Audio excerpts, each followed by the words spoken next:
Хора, вижте прицелната Toyota MK3 Supra. Вижте каква е върга. Да, Toyota Supra. Така, ето една Mazda Miata. Да, Mazda Miata. Вижте Mazda Miata.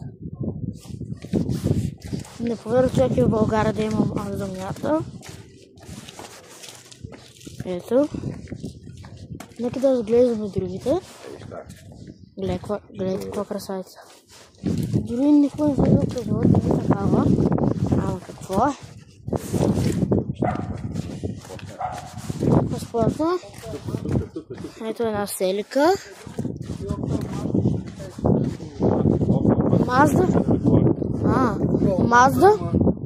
Mazda RX-8 има две такива. И вътре една.